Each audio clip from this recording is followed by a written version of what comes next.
Howdy folks, and welcome to another Taste of Gameplay video, this time for the Spanish Tier 1 tech tree cruiser, the Júpiter, which is apparently how this is pronounced. As always, these videos are designed to give you a sample of the gameplay of the ship, not to be an exhaustive analysis. I recommend the Wargaming Wiki or other content creators. So why the Júpiter? Well, I was surfing around on this website I use, which I highly recommend, called Wow's Numbers, where you can just paw around and look through the player base and the ships and how people are playing in different ships. And I just happened to notice that the Júpiter had an incredibly bad win rate at Tier 1. It also has the second fewest games played of any ship, but that makes a little more sense because it's one of the newest Tier 1s, and also I just don't think it's a popular line. But it has a really bad win rate, 38%. And I just figured I needed to find out why. And to be honest, even after looking at the ship and playing a game in it, I still don't really understand. There's a couple things I noticed. One of them that jumped out at me in this game was that the dispersion seemed particularly bad. Just the accuracy didn't seem very good. But I actually went and looked at the numbers for the Tier 1 ships that I usually play and like, which is the Hermelin and the Chengen. And they're basically the same. I mean, plus or minus like 2 or 3%. The Júpiter is the slowest Tier 1 ship by a good margin. It tops out at 18.5 knots, which is painfully slow. But I don't think that's really a huge problem at Tier 1. The games are not all that dynamic, and the number of times you really need to totally reposition is just not that high. I mean, that would be a huge problem at the higher tiers, but in Tier 1, I don't think that explains the 38% win rate. The ship is big, physically large, which I mentioned in the video on the Chengen is my favorite thing about the Chengen, because especially for players, that has a really determining effect on how much damage you take. It just makes it so much easier to hit you when you're bigger. But again, it's not that big, and a 38% win rate is just not good. So I don't know, kind of a mystery. If you happen to know, you can put it in the comments why this ship performs so badly.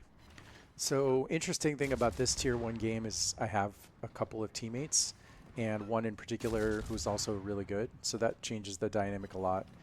It means that I guess the downside is my stats are not going to look quite as good. I'm quote-unquote only going to get about 25,000 damage because this other gentleman who plays quite well and seems very nice, and I complimented him at the end. He obviously took a bunch of the kills.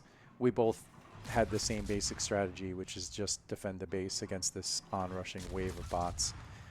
It doesn't help the enemy team that the Hashidate up there in the corner is obviously AFK and will be for the entire match, so that's too bad. I always feel bad when that happens.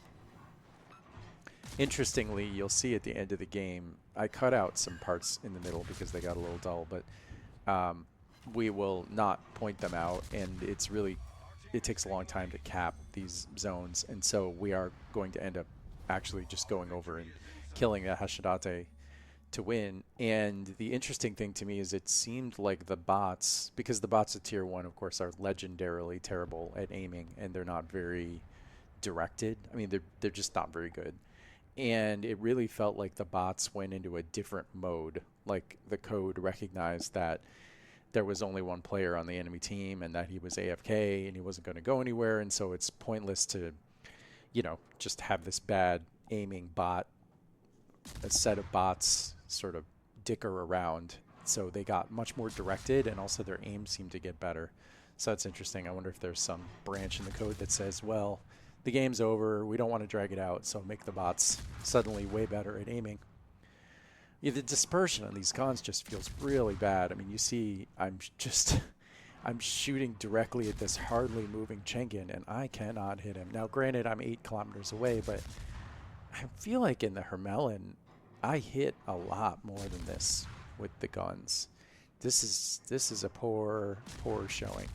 And it's the only thing that jumped out at me that really felt like it could cause that 38% win rate. I mean, that would do it, right, if the guns are just this trash. But again, I looked at the numbers, and unless I'm missing something, at least the stated dispersion values, they just weren't that bad. Maybe it's the sigma. There's a kind of secret value. It's not secret because you are allowed to know it. You can look it up. You can mine the data files for it yourself or use tools like ShipTool. But I mean secret in the sense that it's not shown anywhere in the UI, and Wargaming doesn't really talk about it much, but it controls the tendency of the shells to go towards the center of the ellipse. Maybe the sigma is just really bad on this ship. I can't remember which direction is bad. I think lower numbers are bad, so maybe this just has a really low sigma.